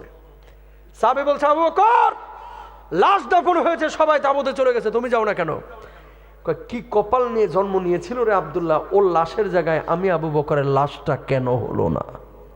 আল্লাহু আকবার। জোরে বলেন আল্লাহু আকবার। বুঝলেন, একদিকে ঈমান আর একদিকে দুনিয়া। দুনিয়ার সব ছাড়ছে, মাগার ঈমান ছাড়ে নাই, ঠিক কিনা? আর আমরা 20,000 টাকার লাগা 20 লক্ষ টাকা সুদে লাগায় রাখছি এলাকার মানুষ, কথা বলেন ঠিক কিনা? আহা, আল্লাহু আকবার। মক্কা থেকে মদিনায় হিজরত করে নবীজি আসলেন। আমরা যখন আসি, যে মুরব্বীরা মুসাফা করে, পিচ্চিরা মুসাফা করে, সব মুরব্বীরা মুসাফা করে নবীজির কাছ থেকে চলে গেছে। 2টা পিচ্চি আইছে, একটার বয়স 7 বছর, একটার বয়স হচ্ছে 10 বছর। কি গো, আপনি কোত্থেকে আইছেন? কারে জিগাইতেছে? আল্লাহর নবীকে। আমি মক্কা থেকে এসেছি। আপনার নাম কি? আমার নাম মুহাম্মদ ইবনে আব্দুল্লাহ। আপনি আসছেন কেন এখানে? আমাকে মানুষজন তাড়াইয়া দিচ্ছে। কেন তাড়াইলো? পিচ্ছি মানুষ তো। সত্য প্রচার করছি তো, এই জন্য তাওহীদের দাওয়াত দিছি। সব মানুষ এখানে আপনাকে ভালোবাসলো, সম্মান করলো, মানুষ, মক্কার মানুষ এত খারাপ, তাড়াইয়া দিল? আমার উপরে জুলুম করেছে। সবচেয়ে বেশি জুলুম করেছে কোনটা? কার নাম হচ্ছে আবু জেহেল। 2 ভাই ওখান থেকে নবীজির সালাম দিয়ে বাইরে হয়ে গেছে। একটা আর একটা চোখের দিকে তাকায় বলে, ভাই রে, এত ভালো মানুষরা যে মানুষটা কষ্ট দিছে, এই আবু জাহিল্লারে কোনো দিন পাইলে আবু জাহিল্লার একদিন কামগো একদিন। আল্লাহু আকবার বলেন না। নবী প্রেম আছে না নাই? কয়েকদিন পরে বদরের যুদ্ধের ডাক পড়ছে। এই মদিনাবাসী, আর সময় নাই, বাড়িতে যার যা আছে নিয়ে এসে হাজির হও, জিহাদে যাইতে হবে। বুড়া ল্যাংড়া লুলা কানা বোবা যা আছে বয়রা সব এসে হাজির। সুবহানাল্লাহ বলেন না। মাজা বেকা বুড়া লাঠি নিয়ে এসে হাজির। আল্লাহ নবী বলছে, কেমনে যাইবা জিহাদে? তুমি তো নিজেই নড়তে পারো না। আল্লাহ নবী, বাড়িতে থাকি কেমনে? আপনি ডাক দিছেন, আপনারা ভালোবাসি না। আল্লাহু আকবার বলেন না। নবীজি সারিবদ্ধ করছে, সবাই তো নেওয়া যাবে না, বাছাই করে শক্তিওয়ালাদের নিতে হবে। ওই পিচ্ছি দুইটা গেছে বাড়িতে, যে দেখে মা কান্দে। আম্মা, কান্দেন কেন? বাজান রে, সব বাড়ি থেকে মুরব্বী গেল, পুরুষ গেল নবীজির জিহাদে শামিল হইতে, কাফেলায় যুক্ত হতে। তোর বাপ তো জীবিত নাই, তোর বাপটা জীবিত থাকলে আজকে তোর বাপটাও যাইতো। আমার মনটা বড্ড খারাপ যে আমার বাড়ি থেকে একজন নবীজির সাথে শরীক হইতে পারলো না। আল্লাহু আকবার। পিচ্ছি দুইটা বলে, আম্মা একটা কথা বলি। কয় বল। একটু অনুমতি দেন, আমরা দুই ভাই নবীজির ওই জিহাদি কাফেলায় শামিল হতে চাই। মা চোখের পানে মুইছে বলতেছে, বাজান রে, এতদিন পরে মনে হচ্ছে আমার পেটটা সার্থক যে তোদের মতো মুজাহিদ আমি পেটের মধ্যে ধারণ করেছি। আল্লাহু আকবার। দেরি করিস না, যা। মা কপালে চুমু দিয়ে বলল, আল্লাহর হাবিবের জিহাদি কাফেলায় শামিল হয়ে যা। আল্লাহর নবী সারিবদ্ধ করে রেখেছেন অনেক সাহাবীকে। দুই ভাই গেছে, যাওয়ার পরে বড়টাই বলতেছে, ভাই রে, ছোটটারে তুই পিছনে যা, কারণ দুইটারে এক লগে দেখলে খেদাইয়া দিবে। 3-4 জন 5 জন পরে বড়টা আগে দাঁড়াইছে, দুই পায়ের আঙ্গুলের উপরে ভর করে টুটিটারে উঁচু করে, যেন নবীজি বুঝে যে একটু বড়। নবীজির কাছে আইসে একবার চেহারার দিকে তাকায়, একবার পায়ের দিকে তাকায়। কি গো, কোথায় যাবা? আল্লাহ নবী, জিহাদে যাব। বয়স কত? কয় 10 বছর। জিহাদে যাওয়া যাবে না, যাও বাড়িতে যাও। বাড়িতে কে আছে? কাম্মাস। আল্লাহ নবী বলছে মায়ের খেদমত করো, যাও। যাও লাগবে না। আল্লাহ নবী, সব বাড়ি থেকে পুরুষ মানুষ এসেছে, আমার বাড়িতে তো কেউ নাই, কে আসবে? আমার বাপ তো মৃত। আল্লাহ নবী, ফিরে দিয়েন না। কয় মায়ের খেদমত করো। কয় কোন মায়ের? কয় তোমার মায়ের। আল্লাহ নবী, সেই মাই তো শেষ বিদায় দিয়েছে। আল্লাহু আকবার।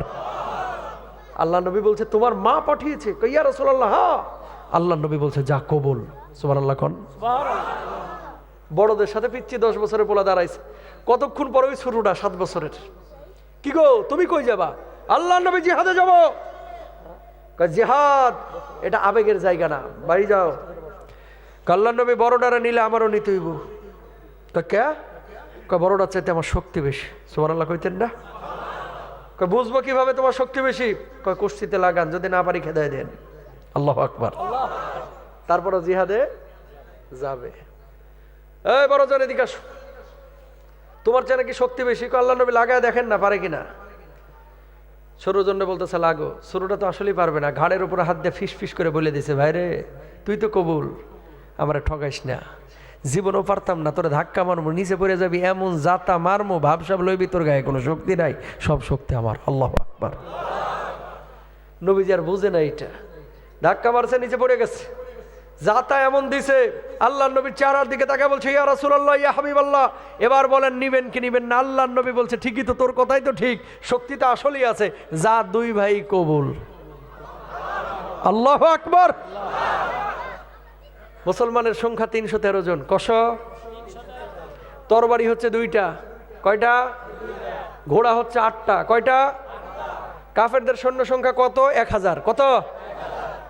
2টা তরবারি, 313 জন মুসলমানদের। চুলের মতো যদি কাইটাও দেওয়া হয় তরবারিগুলো, এক একজনই একটা চুলের অংশ পায় না। কথা বলেন ঠিক কেনা? জিহাদের ময়দানে গিয়েছে, শুরু হলো যুদ্ধ। সব কাফেরদের সাথে যুদ্ধ চলতেছে, ঢিসুম ঢিসুম ঢিসুম, তরবারি নিয়ে। শুরু 2টাই খালি ঘোরে।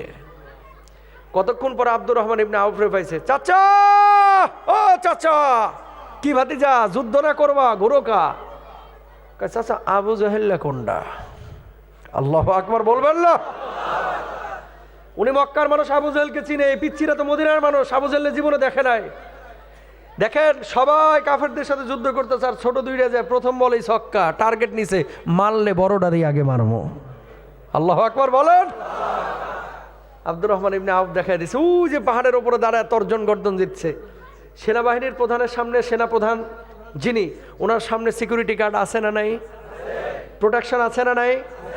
খেয়াল করবেন, যারা জালেম এদের একটা নেচার আছে, এরা কখনো বুকের পাটা বা সাহস থাকে না। যতক্ষণ পুলিশ বাহিনী থাকে, আর্মি বাহিনী থাকে, ততক্ষণ বলে খেলা হবে। খেলা হবে। কথা বলেন না কেন? যখন পুলিশ নাই তখন কি খেলবো? ধুতিওয়ালাদের ওখানে পালাই। কথা বলেন ঠিক কিনা? আবু জাহেলও পুলিশ আছে তো সামনে, মানে সেনাবাহিনীর যেহেতু সেনাপ্রধান, প্রোটেকশন আছে। কার সাহস আছে? কল্লা উড়িয়ে দিব, দেহ আলাদা করে ফেলবো, বুক চিরে ফেলবো, বউ বিধবা করবো, মাকে সন্তান হারা করবো। খুব গর্জন দিচ্ছে সেনাবাহিনীর সামনে প্রোটেকশন নিয়ে। পিচ্ছি দুইটা কেমনে যে ফাঁক ফকর দিয়ে ঢুকে গেছে আবু জাহেল্লা পর্যন্ত। একটা আর একটা চোখের দিকে তাকাই, ছোট মানুষ না, উপরে হাত পায় না। আবু জাহেল তো ঘোড়ার উপরে বসা।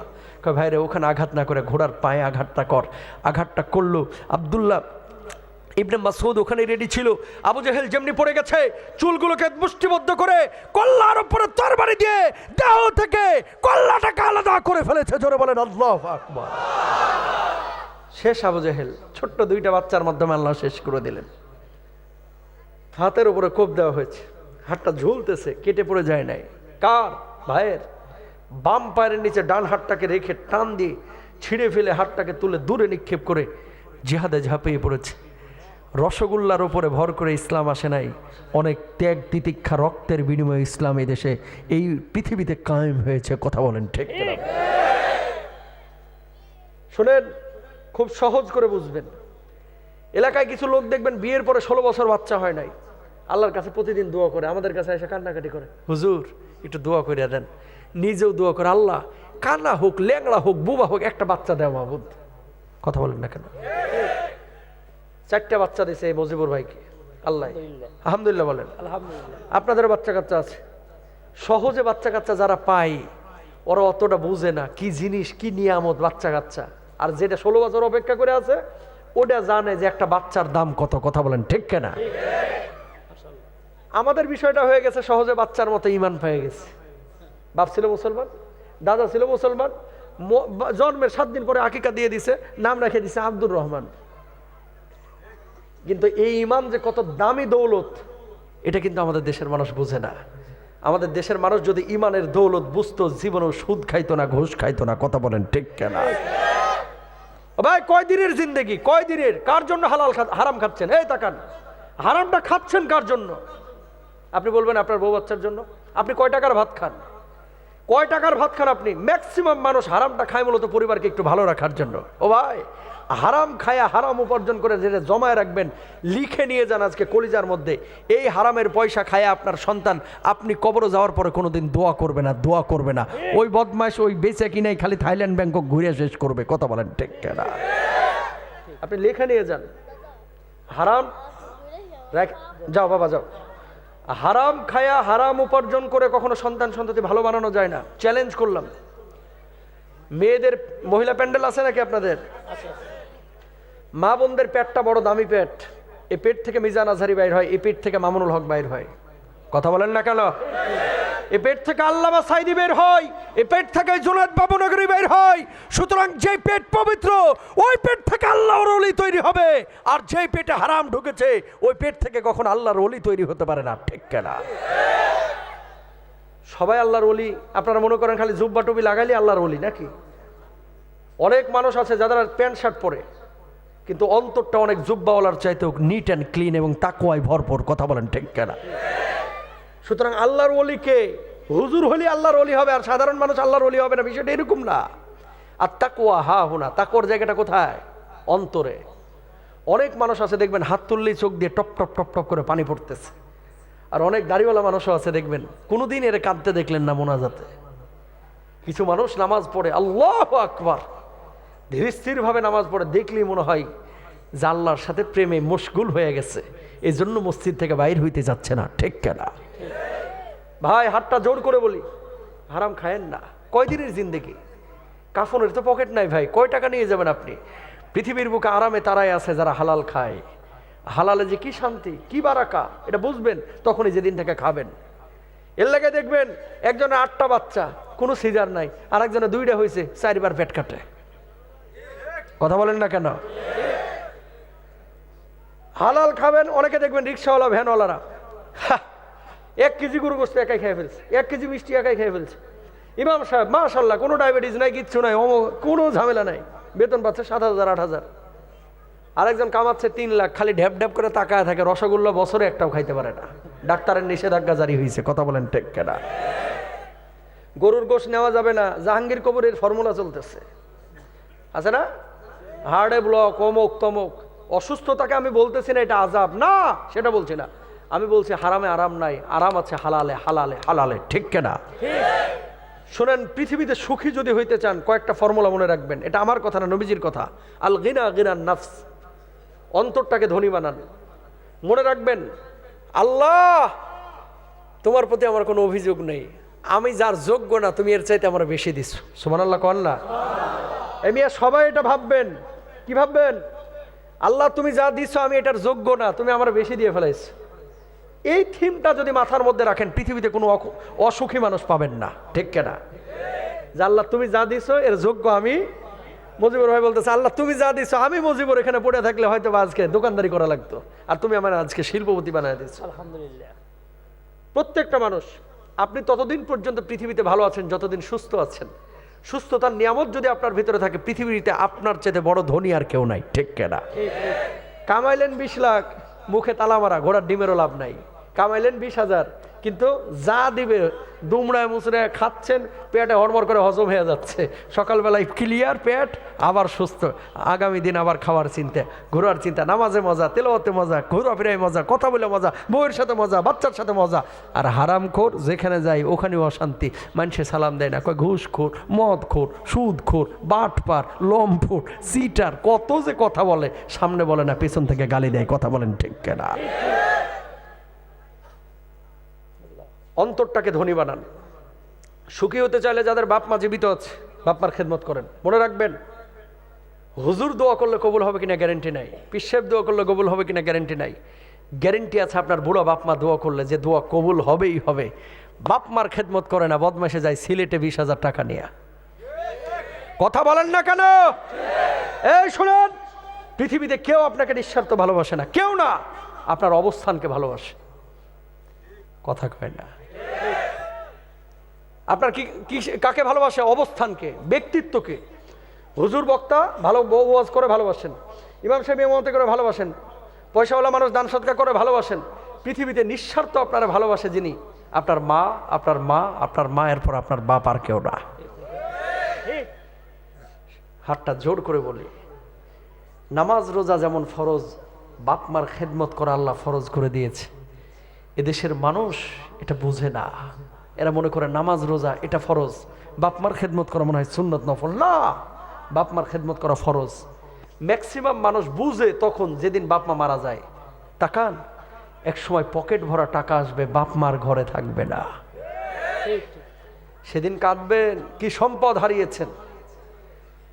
আরে মা, সেই মা জোহরের নামাজের পরে কোনোদিন দেখবেন না কোনো মাকে ভাত খাইতে। মা ভাত খায় সবার পরে। কেন? আসরের আগ পর্যন্ত মা অপেক্ষা করে যে সন্তান সন্ততি কুটটুক খাইলো, নিচে যতটুকু পড়ে থাকে ওইটা যে মা চাইটা পিঠা খায়, তারপরে উঠে চলে যায়। কোনোদিন কোনো মাকে দেখবেন না অভিযোগ করেছে, কিরে আমার লাগে এক টুকরা গোশত কেন রাখলি না? কথা বলেন ঠিক কিনা? আপনি বিদেশ গিয়েছেন, দেখবেন মার মুরগির ডিম বিক্রি করা, লাভ বিক্রি করা টাকা 60 টাকা 70 টাকা হয়, ওটা মুষ্টিবদ্ধ করে মা সন্তানের হাতে তুলে দেয়। যদিও 70 টাকা 80 টাকা 100 টাকা, বিশ্বাস করেন এক সময় হয়তো বা 10 লাখ কামাবেন, ওই 100 টাকার ভালোবাসা আর পাবেন না, পাবেন না, পাবেন না। ঠিক কিনা? মা বড় দামি জিনিস। দুবাই মাহফিল ছিল আমার, একা মানে মার্কেটে আসলাম, দেখলাম যুবক কেনাকাটা করে ভরে ফেলাইছে। কি গো এত কিনলেন, কেমনে নিবেন? হুজুর 4টা বছর পরে দেশে যাচ্ছি, যারাই ফোন দিলাম সেই বলে এটা এনো সেটা এনো। বললাম বাপ মার লাগে কিছু নেন নাই? হুজুর দিলাম মায়ের ফোন, মা তোমার জন্য কি নিব? কয় বাজান 4টা বছর আমার বুকটা খা খা করছে, তোরে সরাসরি কাছে পাই না, তোর গায়ের গন্ধ আমি পাই না। বাজান রে, আমার বুকের মানিক, আমার বুকে ফিরে আয়, আমার তোকে দরকার, আমার কোনো সামানা দরকার নাই। এর নাম মা, মা, মা। ঠিক কিনা? বিদেশ থেকে সন্তান আসলে সবাই হাতের দিকে তাকায়, লাগেজের দিকে তাকায়, কি আনছে না আনছে। মা বাপ চেহারার দিকে তাকায়, এর নাম মা, এর নাম বাবা। বাপ মারে কেউ কষ্ট দিবেন না, ইনশাল্লাহ বলেন। ঠিক জোরে বলেন। বাপের খেদমত করবেন ইনশাআল্লাহ। ম্যাক্সিমাম মানুষ আজকে আপনারা পয়সা লাভ হয়েছেন, আপনাদের সুখের সময়টা বাপ মা দেখে যায় নাই, দেখে গিয়েছে দুঃখের সময়। নিজে নতুন জুতা না পরে নতুন জামা না পরে আপনারা পরাইছে, আজকে বাপ কবরে চলে গিয়েছে। হালাল কামান, সন্তানগুলোকে সৎ বানান। আপনার মূল সম্পদ আপনার সন্তান। আপনার সম্পদ আজ আছে কাল নাই। সন্তান ভালো বানাইলে এই সন্তানটা আপনার চিরস্থায়ী, মানে পুরো জেনারেশনটা সৎ হওয়ার সম্ভাবনা আছে। ঠিক কেনা ভাইরা আমার? আর দুইটা পাপ কেউ করবেন না ইনশাল্লাহ বলেন। দুইটা, জোরে বলেন কয়টা? একটা হচ্ছে আলিশরা কবিল্লা, আল্লাহর সাথে কাউকে শরীক করবেন না, কখনো না। আর 2 নম্বর হচ্ছে বান্দার হক কখনো নষ্ট করবেন না, ইনশাল্লাহ বলেন। ইনশাআল্লাহ। আপনাদের এলাকায় কিছু প্রবলেম আছে, কিছু মানুষ আছে এই মাজার মোজারে সিজদা করেন। হক্কানি পীর আউলিয়ার কাছে যাবেন দিন শেখার জন্য, খালি হুক্কর হাক্কর করার জন্য না। আমি 1 জন না 2 জন না 18 জন নবীর কবর জিয়ারত করেছি, আলহামদুলিল্লাহ বলেন। আলহামদুলিল্লাহ। কয়জন? এতগুলো কবর কেমনে জিয়ারত করলাম? রমজানে একটা প্রোগ্রাম দেখেন, কাফেলা নবী রাসূলদের বিভিন্ন এলাকা আমি দেখাই, ওই দেশে গিয়া এটা করতে গিয়ে বলার একটা উদ্দেশ্য আছে। নবীর কবরের দাম বেশি না অলির কবরের দাম বেশি? নবীর। নূহ নবীর কবরটা লেবাননে, ওনার কবর জিয়ারত করলাম, 72 হাত লম্বা। কবরের উপরে লেখা ইদা সাআলতা ফাসআলিল্লাহ ওয়া ইদা ইসতাআনতা ফাসতাইন বিল্লাহ। সুবহানাল্লাহ কোন? যখন তোমার কোনো সাহায্যের প্রয়োজন হবে সরাসরি কার কাছে চাইবা? খবরদার কবরের নবীর কাছে কিছু চাইবে না। নবীর কবরে যাবেন জিয়ারতের জন্য, অলির কবরে যাবেন জিয়ারতের জন্য, কোনো কিছু চাওয়ার জন্য না। চাইবেন কার কাছে? আল্লাহর কাছে। অলি আউলিয়াদের কবর জিয়ারত হবে, চাবো আল্লাহর কাছে। কোথায় গিয়ে? মসজিদে গিয়া। কোথায়? বাড়িতে। কোথায়? মুসল্লায়। একমাত্র আল্লাহর কাছে। পৃথিবীর কোনো মানুষের কাছে দোয়া চাইতে পারেন, কিন্তু অলি আউলিয়া যারা কবরে শায়িত তাদের ওখানে কোনো কিছু চাওয়া যাবে না, এটা নিষিদ্ধ ইসলামে। এদেশের মানুষ এই কাজগুলো করে। কোনো পীরকে সিজদা দেওয়া যাবে না, কোনো মাজারে সিজদা দেব না, আল্লাহর একত্ববাদে কাউকে শরীক করব না, ইনশাআল্লাহ। 2 নাম্বার, এটা অজামিনযোগ্য অপরাধ। এই 2টা পাপ, শিরিক আর হচ্ছে বান্দার হক নষ্ট করা। অনেকে আছে আপনারা হজ করে এসেছেন, বোনের সম্পদ এখনো বুঝাইয়া দিলেন না। বোনদের সম্পদ, ভাইদের সম্পদ, যার যার হক বুঝাইয়া দিবেন, ইনশাআল্লাহ বলেন। ইনশাআল্লাহ। কখনো ঋণ রেখে মরবেন না। এই গুনাহ কিন্তু আল্লাহ মাফ করবে না। আপনি জেনা করে ফেলেছেন, আল্লাহ মাফ করে দিবে, তওবা করেন। 2 ওয়াক্ত নামাজ পড়েন, আল্লাহ মাফ করে দিবে, তওবা করেন। মদ খেয়ে ফেলছেন, আল্লাহ ভাই মাফ করে দিবে। যত পাপ আছে আপনি করে ফেলেছেন না, তওবা করেন, আল্লাহ মাফ করে দিবে। আশাবাদী হন, লা তাকনাতু মির রাহমাতিল্লাহ। আমাদের দেশের মানুষ ইসলামকে অনেক কঠিন করে বলে মানুষের সামনে, এর লেগে মানুষ ইসলামকে মনে করে এটা মনে হয় মার কাট, খালি জাহান্নাম জাহান্নাম জাহান্নাম। না, আসসিরু ওয়ালা তুআসসিরু বাশশিরু ওয়ালা তুনাফিরু। ইসলামকে সহজ করে বলেন, কঠিন করেন না। সুসংবাদ দেন, ভয় দেখায়েন না বেশি, নাহলে মানুষ মনে করবে খালি জাহান্নাম জাহান্নাম জাহান্নাম, শেষ আমি। না, আল্লাহ কঠিন না, আল্লাহ ক্ষমা করতে পছন্দ করে। আপনি গুনাহ করতে পছন্দ করেন, যে কোনো পাপ আল্লাহ মাফ করবে। 2টা পাপ মাফ করবে না, শিরিক করা আর হচ্ছে বান্দার হক নষ্ট করা। যার হক মারছেন এর হক বুঝাই দিতে হবে, তারপরে আল্লাহ ক্ষমা করবে। আল্লাহ বুঝদান করুক, আমিন বলেন। যা কিছু শুনলাম মানব না ইনশাআল্লাহ। ইনশাআল্লাহ। 5 ওয়াক্ত নামাজ পড়বো তো, ইমানটাকে সুন্দর করবো তো। ইনশাআল্লাহ। হাদা মা ইনদি ওয়াল ইলমু ইনদাল্লাহ আলাইহি তাওয়াক্কালতু ওয়া ইলাইহি উনীব ওয়া আখির দাওয়ানা আলহামদুলিল্লাহি রাব্বিল আলামিন। আসসালামু আলাইকুম ওয়া রাহমাতুল্লাহি ওয়া বারাকাতুহু।